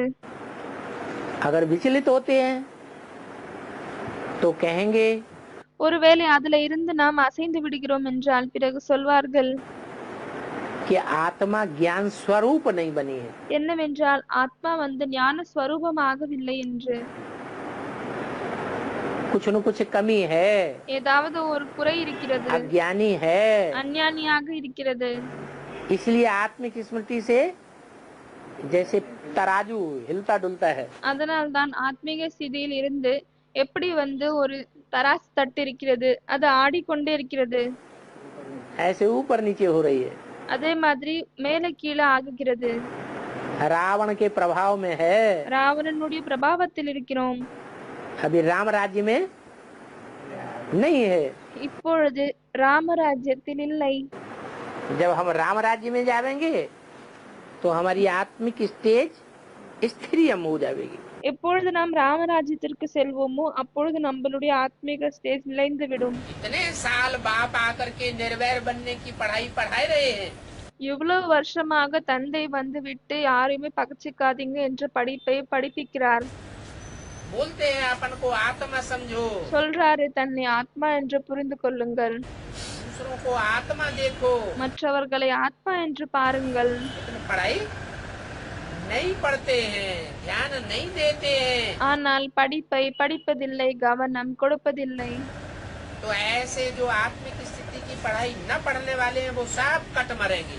ஆகவே இப்படி யாரெல்லாம் ஆத்மீக ஸ்திதியினுடைய படிப்பை படிப்பதில்லையோ அவர்கள் எல்லாமே வெட்டி இறந்து விடுவார்கள், வெட்டப்படுவார்கள். खून की नदियां बह जाएंगी। ரத்த ஆறு ஓடிவிடும். नहीं तो कोई ने इतना गुनाह थोड़े किया है। இல்லை, ஆனால் யாராவது இவ்வளவு தவறு செய்திருக்கிறாங்களா என்ன? जो खून की नदियां बह जाए, எதன் மூலமாக ரத்த ஆறு ஓடிவிடுகிறது. इसके 84 जन्म पूरे हुए। யாருடைய 84 பிறவிகள் முழுமை அடைந்தது? हम आत्माओं में से कोई आत्माएं है அரே, நம்ம ஆத்மாக்களில் இருந்து சில ஆத்மாக்கள் இருக்கிறார்கள் जो पहले पहले आत्मिक स्थिति को धारण करती है, யார் வந்து முதலில் ஆத்மீக ஸ்திதியை தாரணை செய்றாங்க और पूरे 84 जन्म लेती है। மற்றும் முழுமையான 84 பிறவியை எடுத்துக்கொள்றாங்க. जिनके 84 जन्म नहीं होते யாருடைய 84 பிறவிகள் இல்லையோ वो आत्मिक स्थिति को पूरा धारण ही नहीं करते। அவர்கள் ஆத்மீக ஸ்திதியை முழுமையாக தாரணை செய்வதில்லை. उनमें कुछ न कुछ देवान रह जाता है। அவர்களில் ஏதோ கொஞ்சம் தேக அபிமானம் இருந்து விடுகிறது. चौथाई कला का देवान भी रह गया।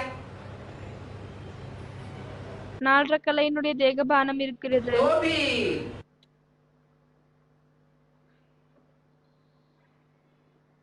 1/4 கலை கால்களை வந்து தேகாபிமானம் இருந்தாலும்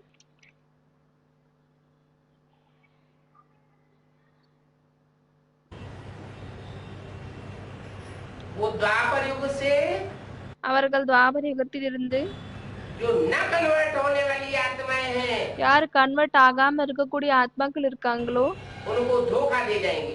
அவங்களை ஏமாற்றம் கொடுத்து விட்டு செல்வார்கள், ஏமாற்றுவாங்க. और देह अभिमानी धर्म पिताओं के साथ मिल जाएंगे। 24 घंटे में மற்றும் தேகாபிமானி தர்ம பிதாக்களோடு கலந்து விடுவார்கள். अगर आत्मिक स्थिति नहीं होगी 24 மணி நேரத்தில் ஒருவேளை ஆத்மீக ஸ்டேஜ் இல்லை என்றால் तो विनाश के टाइम पर बचेगा ही नहीं। பிறகு அழிவினுடைய நேரத்தில் அவர்கள் பாதுகாப்பாக இருக்கவே மாட்டாங்க. 5 विकारों अथवा 5 तत्वों की चपेट में आ जाएगा। பஞ்ச விகாரங்கள் மற்றும் பஞ்சபூதங்களுடைய பிடியில வந்துருவாங்க. देवान वाले को भूत छोड़ेंगे ही नहीं। தேகாபிமானத்தில் இருக்கக்கூடியவர்களை வந்து பேய்கள் விடாது. पंचभूत भी है, பஞ்சபூதங்களும் काम क्रोध लोभ मोह अहंकार ये भी भूत है। மற்றும் காமம், கோபம், பேராசை, பற்று, அகங்காரம் இது கூட பூதமாகும். देवान वाले को ही पकड़ते हैं। அவங்க தேகாபிமானத்தில் இருக்கக்கூடியவங்களை தான் பிடிக்கிறாங்க. आत्मिक स्थिति वालों की निशानियाँ। ஆத்மீக ஸ்டேஜில் இருக்கக்கூடியவர்களின் அடையாளங்கள். आत्मिक स्थिति में टिकने के लिए थोड़ा प्रयास करना पड़ता है ना। ஆத்மீக ஸ்டேஜில் நிலைப்பதற்காக கொஞ்சம் முயற்சி செய்ய வேண்டியதாக இருக்கிறது இல்லையா? हमारी तपस्या ही है आत्मिक स्थिति में टिकने की। நம்மளுடைய தபஸ்யாவே ஆத்மீக ஸ்டேஜில் நிலைப்பதற்கானதாகும். देवान में तो बड़े आराम से चले जाओ, தேகாபிமானத்தில் நீங்க நல்லா சொகுசாக சென்று விடுறீங்க. उसे तो कोई पुरुषार्थ करने की दरकार ही नहीं। அதற்காக எந்த ஒரு புருஷார்த்தமும் செய்ய வேண்டிய அவசியமே இல்லை. लेकिन आत्मिक स्थिति में टिकना और आत्मिक रूप में दूसरों को देखना ஆனால் ஆத்மீக ஸ்டேஜில் நிலைப்பது, ஆத்மீக நிலையில் மற்றவர்களை பார்ப்பது यही मेहनत है। இதுதான் உழைப்பாகும். अब जो मेहनत करेगा तो बाप मदद नहीं करेगा। அப்பொழுது அவங்களுக்கு பாப்தாதா உதவுவாரா இல்லையான்னு கேக்குறாங்க. அப்ப பாபா சொல்றார், யாரு வந்து உழைக்கிறாங்களோ அவங்களுக்கு பாப்தாதா வந்து உதவி செய்ய மாட்டாங்களா என்ன? खुशी बढ़ेगी, அப்பொழுது அவங்களுடைய மகிழ்ச்சி அதிகமாகும், हल्कापन महसूस होगा। லேசான தன்மையை அனுபவம் செய்வார்கள். आत्माएं जो जितनी चैतन्य होती है ஆத்மாக்கள் யார் எவ்வளவு சைத்தன்யமாக இருப்பாங்களோ, अर्थात आत्म की स्थिति में एक्सपर्ट बनती है, அப்படியானால் ஆத்மீக ஸ்டேஜ்ல எக்ஸ்பர்ட் ஆகுறாங்களோ, वही ड्रामा को चेंज करने वाली बनती है। அவங்க தான் டிராமாவை சேஞ்ச் பண்ணக்கூடியவங்களாக ஆகுறாங்க. उनके लिए बोला है அவங்களுக்காக சொல்லிருக்காரு, चढ़ती कला तेरे बहाने सर्व का भला। ஏறும் கலையின் மூலமாக உங்களால அனைவருக்குமே நன்மை நடக்கிறது. आत्म की स्थिति वालों की चढ़ती कला होती है ஆத்மீக ஸ்டேஜ்ல இருக்கக்கூடியவங்களுக்கு தான் ஏறும் கலை ஏற்படுகிறது और वो ईश्वरीय सेवा में लग जाते हैं। மற்றும் அவர்கள் ஈஸ்வரிய சேவையில் ஈடுபடுகிறார்கள். उनके बहाने से और भी आत्माओं का कल्याण हो जाता है। அவர்களின் காரணத்தால் இன்னும் நிறைய ஆத்மாக்களுக்கு நன்மை ஏற்பட்டு விடுகிறது. ड्रामा ही बदल जाता है। டிராமாவே மாறி விடுகிறது. आत्मा पहुंचेगी आत्म की स्थिति में रहने वाली, ஆத்மீக ஸ்திதியில் இருக்கக்கூடிய ஆத்மாக்கள் எங்கு சென்றாலும் சரி, आत्म की स्थिति में रहने वाला हर जगह सेवा करेगा। ஆத்மீக ஸ்திதியில் இருக்கக்கூடியவங்க எல்லா இடத்துலயுமே சேவை செய்வாங்க. कुछ भी याद ना आए, எதுவுமே நினைவுல வரக்கூடாது.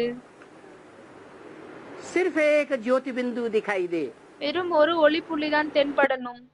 कोई मंथन न चले। எந்த ஒரு சிந்தனையும் நடக்க கூடாது. जैसे எப்படி लवर्स होते हैं, காதலர்கள் இருக்காங்க இல்லையா, एक दूसरे को प्यार करने वाले होते हैं, ஒருத்தர் இன்னொருத்தரை அன்பு செய்யக்கூடியவங்க இருக்காங்க இல்லையா, तो उनकी नजर में बार बार क्या आ जाता है? அப்பொழுது அவங்களுடைய பார்வையில் அடிக்கடி யார் வராங்க, என்ன வருது? है? जिसको प्यार करते हैं उसी का चेहरा याद आ जाता है। யாரை அன்பு செய்யறாங்களோ அவங்களுடைய முகம்தான் வருகிறது. बस देखते ही रहे, देखते ही रहे, देखते ही रहे। அவ்வளவுதான், பார்த்து கொண்டே இருக்கணும், பார்த்து கொண்டே இருக்கணும். और कुछ अच्छा नहीं लगता। வேற எதுவுமே அவங்களுக்கு நல்லதாக தோணாது. यही है आत्म की स्थिति की निशानी। இதுதான் ஆத்மீக ஸ்திதியினுடைய நிலையாகும், அடையாளங்களாகும்.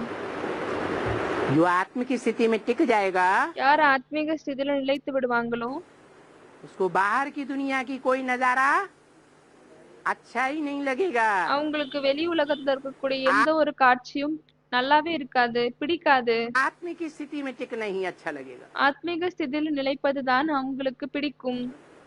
जो आत्म की स्थिति धारण करते हैं, யார் ஆத்மீக ஸ்திதியை தாரணை செய்யறாங்களோ उनके विकार देखने में नहीं आवेंगे, அவர்களின் விகாரம் பார்ப்பதில் வராது. कोई प्रूफ नहीं मिलेगा। எந்த ஒரு ப்ரூஃப் கிடைக்காது.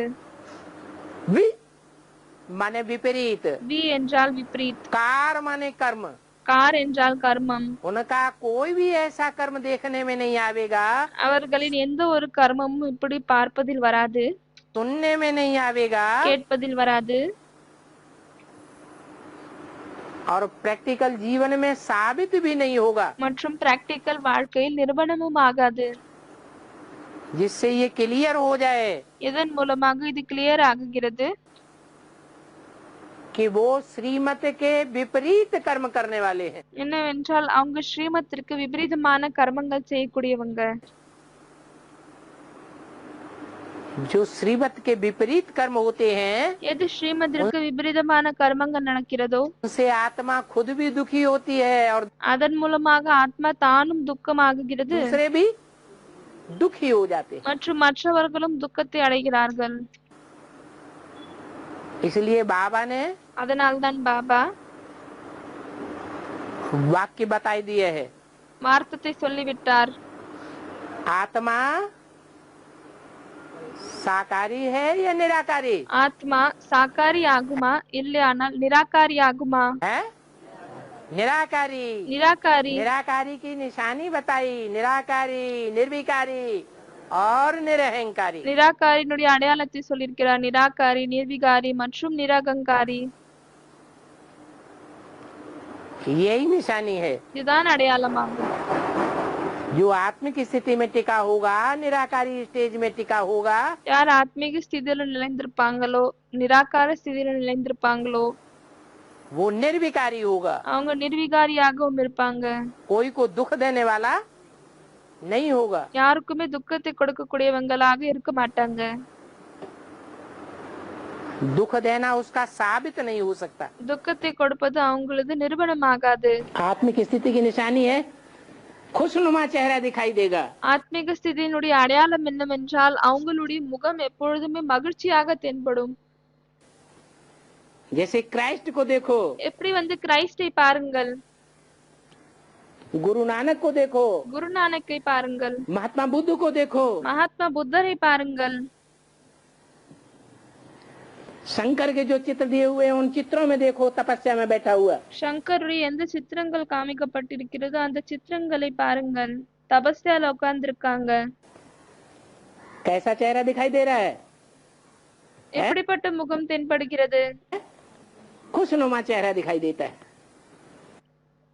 குஷியில மகிழ்ச்சியில் இருக்கக்கூடிய முகம் தான் தென்படுகிறது. उसे कहेंगे आत्मिक स्थिति। அதை தான் ஆத்மீக ஸ்திதி என்று சொல்லப்படுகிறது. आत्मिक स्टेज की ये पहचान है कि वो हल्का हल्का रहेगा। ஆத்மீக ஸ்டேஜினுடைய இது அடையாளமாகும் என்னவென்றால் அவங்க லேசாக இருப்பாங்க, खुशी से भरपूर रहेगा। குஷியால நிறைந்திருப்பாங்க. आत्मिक स्टेज जिसकी बनी हुई होगी ஆத்மீக ஸ்டேஜ் யார் உருவாகி இருக்குமோ उसके ऊपर भूत प्रेत आदि का वार नहीं होगा। அவங்க மீது பேய் பிசாசனுடைய தாக்கம் ஏற்படாது. जो आत्मिक स्टेज वाला होगा யார் ஆத்மீக ஸ்டேஜ்ல இருப்பாங்களோ, देहभान वाला नहीं होगा, தேகபானத்தில் இருக்கக்கூடியவங்களாக இருக்க மாட்டாங்களோ, उसके ऊपर विकारों का वार नहीं होगा। அவங்க மீது விகாரங்களின் தாக்கம் ஏற்படாது. देहभान में होगा तभी विकारों का वार होगा। தேகாபிமானத்தில் இருந்தால்தான் விகாரங்கள் தாக்கும்.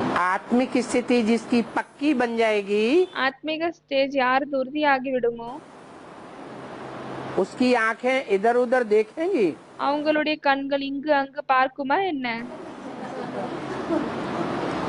देखती हुई नजर आएंगी या स्थिरियम नजर आएंगी। பார்க்கிற மாதிரி தென்படுமா இல்லையானால் நிலையாக தென்படுமா? हैं? स्थिरियम होंगी। நிலையாகிவிடும். अकेली आंखें ही नहीं, வெறும் कண்கள் மட்டும் இல்லை, सभी इंद्रियां எல்லா உறுப்புகளுமே स्थिरियम हो जाएंगी। நிலையாகிவிடும். उसको कहेंगे आत्मनिष्ठ। அவங்களை தான் ஆத்ம நிஷ்டை என்று சொல்லப்படுகிறது. आत्मिक स्टेज में सदैव रहेगा யார் ஆத்மீக ஸ்டேஜ்ல எப்பொழுதுமே இருப்பாங்களோ वो ये इच्छा तो जरूर करेगा அவங்க இந்த ஆசை கண்டிப்பாக வைப்பாங்க, कि हम वो दुख और सुख की अनुभूति से परे हो जाए। என்னவென்றால் நாங்க துக்கம் மற்றும் சுகத்தினுடைய அனுபவத்தில் இருந்து அப்பாற்பட்டு சென்று விடணும் என்று. माने बाप समान हमारी स्टेज हो जाए அப்படியானால் தந்தைக்கு சமமாக எங்களுடைய ஸ்டேஜ் ஆகிவிடணும் और बनी रहे। மற்றும் அப்படியே ஆகியிருக்கணும். बाप समान स्टेज माने निराकारी, தந்தைக்கு சமமான ஸ்டேஜ் என்றால் நிராகாரி, निर्विकारी நிர்விகாரி और निरहंकारी। மற்றும் நிரகங்காரி. तो हम बाप के नजदीक पहुंच जाएंगे அப்பொழுது நாம் தந்தைக்கு அருகில் சென்று விடுவோம். और परम धाम में जितना ही हम बाप के नजदीक की स्टेज में होंगे மற்றும் பரம்தாமத்தில் எவ்வளவு நாம் தந்தைக்கு அருகில் இருக்கக்கூடிய ஸ்டேஜ்ல இருப்போமோ में भी हम उतनी ही சுகதாமத்தில் கூட நாம் அவ்வளவுதான் ऊंची स्टेज में आवेंगे। உயர்ந்த ஸ்டேஜ்ல வருவோம். सुखधाम में भी बाप होगा या नहीं होगा? சுகதாமத்திலும் தந்தை இருப்பாரா இல்லையா? है? अरे शिव बाबा होगा कि नहीं होगा? அரே சிவபாபா இருப்பாரா இல்லையா? होगा। இருப்பாரு. तो वहाँ नजदीक रहना है या दूर रहना है? அப்பொழுது அங்க அருகில் இருக்கணுமா அருகில் இருக்கணுமா இல்லையானால் தூரமாக இருக்குமா कहाँ இருக்கணும்? रहना है? எங்க இருக்கணும்? नजदीक ही रहना। அருகில் தான் இருக்கணும். कोई भी पढ़ाई है எந்த படிப்பாக இருந்தாலும் वो சரி पढ़ाई का अहम ऑब्जेक्ट जरूर चाहिए। அந்த படிப்புக்கான லட்சியம் கண்டிப்பாக வேண்டும். साकारी शक्ति में जो आत्मिक स्टेज में टिकने वाली आत्माएं हैं சாக்கார உலகத்தில் யார் ஆத்மீக ஸ்டேஜ்ல நிலைக்கக்கூடியவங்களாக இருக்கிறாங்களோ उनको ज्यादा लंबे चौड़े घर की जरूरत नहीं है। அவங்களுக்கு அதிகமாக உயரமான நீளமான வீடினுடைய அவசியம் இல்லை. उनके दिल में ही इतनी जगह होगी அவங்களுடைய இதயத்துல இவ்வளவு இடம் कि இருக்கும் थोड़ी जगह में बहुतों को समेट सकते हैं। என்னவென்றால் அவர்கள் ஒரு சிறிய இடத்துல நிறைய பேரை வைக்கலாம். जैसे शहद की मक्खियां होती हैं, எப்படி தேனி இருக்கு, कितनी मक्खियां रहती हैं छोटे से छत्ते में, ஒரு சின்ன கூட்டுல எவ்வளவு தேனீ இருக்கு, हजारों की तादाद में, ஆயிரக்கணக்கில். और सब एक दूसरे से कंट्रोल्ड, மற்றும் அனைவருமே ஒருத்தரின் ஒருத்தர் கண்ட்ரோல்ல இருப்பாங்க. सब अपने अपने काम में लगी रहती हैं, அனைவரும் தன்னுடைய வேலையில் ஈடுபட்டு இருப்பாங்க. एक दूसरे से झगड़ती हैं कि तुमने हमारे माथा से माथा क्यों बिगाड़ दिया, அவங்க என்ன ஒருத்தர் ஒருத்தரோட சண்டை போடுறாங்களா என்ன, ஏன் நீங்க என்னுடைய வேலையை கெடுத்துட்டீங்க, तो हमारे ऊपर क्यों चढ़ बैठी, நீங்க ஏன் என் மேல வந்து ஏறி உட்காந்தீங்க, ஏன் நீங்க என்னோட நெத்தியை இடிச்சிட்டீங்க, அப்படி சண்டை போடுறாங்களா என்ன? कहीं झगड़ा होता है? नहीं होता। இல்லை. तो ऐसे ही ஆகவே இப்படியேதான் कहा जाता है சொல்லப்படுகிறது, कि दिल के अंदर जगह होती है, மனதுக்குள் இடம் இருக்கிறது, जगह की ज्यादा जरूरत இடத்திற்கு அதிகமான அவசியம் होती नहीं है, இல்லை. दिल बड़ा होना चाहिए। வெறும் மனம் பெரிதாக இருக்க வேண்டும். पावरफुल आत्मिक स्थिति वाले जब तैयार हो जाएंगे பவர்ஃபுல்லான ஆத்மீக ஸ்டேஜ்ல இருக்கக்கூடியவங்க எப்பொழுது தயாராகி तो விடுவாங்க, उनका संगठन इतना पावरफुल संगठन होगा அப்பொழுது அவங்களுடைய சங்கடன் இவ்வளவு பவர்ஃபுல்லான சங்கடனாக இருக்கும் कि वो हुजूम की हुजूम आत्माओं को अपने कंट्रोल में वाइब्रेशन से कर लेगा। அவர்கள் நிறைய ஆத்மாக்களை வைப்ரேஷன் மூலமாக தன்னுடைய கண்ட்ரோல்ல கொண்டு வராங்க. शिवाजी के पास कितनी सेना थी? சிவாஜியிடம் வந்து எவ்வளவு சேனை இருந்தது? मुट्ठी भर। வெறும் ஒரு கைப்பிடி அளவு. और औरंगजेब के पास कितनी सेना थी? टिड्डी दल। மற்றும் அவுரங்கஜேப் கிட்ட எவ்வளவு சேனா இருந்தது? நிறைய இருந்தது. औरंगजेब जैसे शासनकर्ता को जिसके पास लाखों की तादाद में हुजूम था, அவுரங்கஜேப் கிட்ட வந்து அப்படிப்பட்ட ஆட்சி செய்யக்கூடியவங்க கிட்ட நிறைய பேர் இருந்தாங்க சேனையில. सिपाहियों का लोहे के चने चबा दिए। அவ்வளவு சிப்பாய்கள் இருந்தாங்க. அப்ப கூட அவங்க வந்து அவங்களுக்கு ரொம்ப நஷ்டத்தை ஏற்படுத்தினாங்க. तो किसके साथ ही ज्यादा पावरफुल हुए? அப்பொழுது யார் அதிகமாக பவர்ஃபுல் ஆகுனாங்க? के साथ ही ज्यादा पावरफुल हुए। சிவாஜியின் கூட இருக்கக்கூடியவங்க அதிகமாக பவர்ஃபுல் ஆகுனாங்க. ये वही आत्माएं हैं இவங்க அதே ஆத்மாக்கள் தான் जो सृष्टि के आदि में सूर्यवंशी बनी थी, बाप के सूर्यवंशी बच्चे बने थे। தந்தையின் சூரியவம்சி குழந்தைகள் ஆகுவாங்க. एक एक आत्मा रूहानी सोल्जर बनती है। ஒவ்வொரு ஆத்மாக்களும் ஆன்மீக சோல்ஜர் ஆகுறாங்க, சிப்பாய் ஆகுறாங்க. क्या? रूहानी सोल्जर, ஆன்மீக சோல்ஜர், रूहानी सिपाही। ஆன்மீக சிப்பாய். जैसे वो सिपाही होते हैं இப்படி வந்து அந்த சிப்பாய்கள் இருக்காங்க मिलिट्री में, மிலிட்டரியில. इतना अनुशासन होता है उनके अंदर, எவ்வளவு அவங்களுக்குள்ள வந்து होता है या नहीं? जितने भी मौके में होते हैं सबसे ज्यादा अनुशासन कौन से मौके में होता है? கண்ட்ரோல் இருக்கு. எவ்வளவோ இருக்கிறாங்க. அவங்களுக்குள்ள வந்து யாருக்குள்ள அதிகமா, எந்த குரூப்ல கண்ட்ரோல் அதிகமா இருக்கு? मिलिट्री में होता है। மிலிட்டரியில அதிகமா ஒபீடியன்ட்டாக ये இருக்காங்க. भी रूहानी मिलिट्री है बाप की। இதுவும் கூட தந்தையினுடைய ருஹானி மிலிட்டரி ஆகும். क्या? என்ன? इस रूहानी मिलिट्री का मार्शल இந்த ருஹானி மிலிட்டரியினுடைய மார்ஷல் जो देवताओं में महादेव कहा जाता है, யார் வந்து தேவதைகளில் மகாதேவ் என்று சொல்லப்படுகிறது. वो इस रूहानी मिलिट्री का मार्शल है। அவர்தான் இந்த ருஹானி மிலிட்டரியினுடைய மார்ஷல் ஆவார். जब ये अभी तो ट्रेनिंग चल रही है, இப்பொழுது ட்ரைனிங் நடந்து கொண்டிருக்கிறது. क्या? என்ன? अभी चुनाव हो रहा है, இப்பொழுது வந்து செலக்ஷன் ஏற்படுகிறது. भारत तैयार की जाती है ना, तो पहले क्या होता है? வாரிஸ் வந்து ரெடி பண்றாங்களா? அப்பொழுது முன்னாடி என்ன நடக்குது? पहले चुनाव होता है, चुनाव होने के बाद फिर उनको செலக்ஷன் நடக்குது. அப்போ அதுக்கு பிறகு அவங்களை ट्रेनिंग दी जाती है। ட்ரைனிங் கொடுக்கறாங்க. ट्रेनिंग काल चल रहा है अभी, இப்பொழுது வந்து ட்ரைனிங் நேரம் நடந்து கொண்டிருக்கிறது. और ट्रेनिंग जब पूरी होगी எப்பொழுது ட்ரைனிங் வந்து முழுமையாகுமோ और अपने अपने पद पर जब सुशोभित हो जाएंगे, மற்றும் தன்னுடைய பதவியில் வந்து இருப்பாங்களோ, तब ये रूहानी मिलिट्री संसार में नाम वाला करेगी। அப்பொழுதுதான் இந்த ருஹானி மிலிட்டரி உலகத்துல தன்னுடைய பெயரை கொண்டு வரும். चाहे कैसी भी स्थिति हो, எப்படிப்பட்ட நிலையாக कैसी இருந்தாலும் भी சரி, परिस्थिति हो, எப்படிப்பட்ட சூழ்நிலைகள் இருந்தாலும் சரி, कैसे भी व्यक्ति संसर्ग में आने वाले क्यों न हो, எப்படிப்பட்ட மனிதர்கள் தொடர்பில் வரக்கூடியவங்களாக இருந்தாலும் சரி, कैसी भी समस्याएं पैदा करने वाले क्यों न हो, எப்படிப்பட்ட சூழ்நிலைகள் வரக்கூடியதாக இருந்தாலும் சரி, लेकिन हमारी आत्मा सुख मौज में मस्त बनी रहे, ஆனால் நம்மளுடைய ஆத்மா சுகம் மற்றும் மகிழ்ச்சியில நல்லா இருக்கணும். लेकिन ये कब होगा? ஆனால் இது எப்பொழுது நடக்கும்? कब होगा ऐसा? ऐसी ताकत हमारे अंदर कब आएगी आत्माभिमान की, ஆத்மாபிமானத்தினுடைய இப்படிப்பட்ட சக்தி எப்பொழுது வரும் நமக்குள்? स्वाभिमान की, சுவாபிமானத்தினுடைய ऐसा वाइब्रेशन मजबूत बन जाए, என்னவென்றால் நம்மளுடைய வைப்ரேஷன் கூட இப்படி வந்து பவர்ஃபுல் ஆகிவிட வேண்டும், पावरफुल बन जाए, जब हम आत्मिक स्टेज में स्थित होंगे, எப்பொழுது நாம் ஆத்மீக ஸ்டேஜ்ல நிலைப்போமோ அப்பொழுது, को आत्मा समझेंगे, தன்னை ஆத்மா என்று புரிந்து கொள்வோமோ அப்பொழுது, देहभान से बिल्कुल परे, தேகபானத்திலிருந்து முற்றிலும் அப்பாற்பட்டு இருக்கணும். मैं एक आत्मा बाप का बच्चा हूँ, நான் ஆத்மா தந்தையினுடைய குழந்தையாவேன்.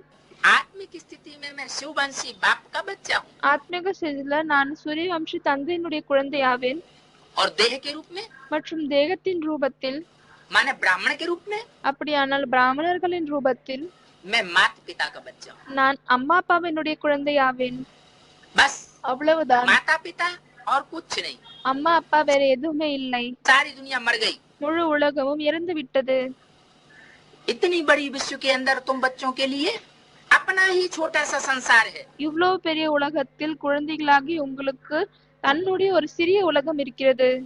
छोटा सा संसार माना சிறிய உலகம் என்றால் कौन सा छोटा सा संसार? எந்த சிறிய உலகம்? बस माता पिता, வெறும் அம்மா அப்பா माता தான். पिता की गोदी, बस அம்மா यही அப்பாவினுடைய மடி, அவ்வளவுதான். हमारा संसार हो गया। இது மட்டும்தான் நம்மளுடைய உலகம் ஆகிவிட்டது.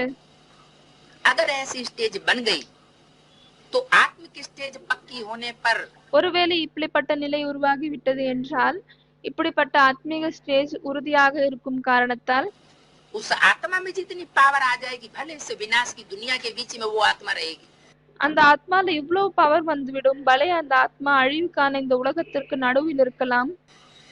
चारों तरफ खून बह रहा है, खून की नदियां बह रही हैं, நான்கு புறமும் ரத்தம் ஓடுகிறது, ரத்தத்தின் ஆறு ஓடுகிறது. लेकिन वो आत्मा बहुत आनंद में अपने को महसूस करेगी, ஆனால் அப்படிப்பட்ட ஆத்மாக்கள் தன்னை மிகவும் மகிழ்ச்சியில் அனுபவம் செய்வார்கள். शांति की स्टेज में महसूस करेंगे, சாந்தியினுடைய ஸ்டேஜ்ல அனுபவம் செய்வாங்க. किसी प्रकार का फ्रिक्शन बुद्धि में नहीं आ सकता। எந்த விதமான ஃபிரிக்ஷன் கூட புத்தியில வர முடியாது. तो अब ऐसी स्टेज बनाने का बहुत थोड़ा सा टाइम रह गया। ஆகவே இப்படிப்பட்ட ஸ்டேஜை உருவாக்குவதற்காக இப்பொழுது மிகவும் குறைந்த நேரம் இருக்கிறது. ये अमृत बेले का बहुत सुहावना समय रहे, चल रहा है। இந்த அமிர்த வேலைக்கான மிகவும் நல்ல தங்க போல நேரம் நடந்து கொண்டிருக்கிறது. बेहद का समय चल रहा है, எல்லைக்கு அப்பாற்பட்ட நேரம் நடந்து கொண்டிருக்கிறது. बेहद का अमृत बेला, எல்லைக்கு அப்பாற்பட்ட அமிர்த வேலை, हद का अमृत बेला और बेहद का अमृत बेला, எல்லைக்குட்பட்ட அமிர்த வேலை மற்றும் எல்லைக்கு அப்பாற்பட்ட அமிர்த வேலை, महत्व दोनों का है। இரண்டுக்குமே மகத்துவம் இருக்கிறது. ஆனால் बेहद के अमृत बेले तक पहुंचना है எல்லைக்கு அப்பாற்பட்ட அமிர்த வேலை வரை செல்லணும் और अपना पूरा पुरुषार्थ पक्का करना है। மற்றும் தன்னுடைய முழு புருஷார்த்தத்தையும் உறுதியாக்கி கொள்ள வேண்டும். अब नहीं तो कब नहीं। இப்பொழுது இல்லை என்றால் பிறகு எப்பொழுதுமே செய்ய முடியாது. ஓம் சாந்தி.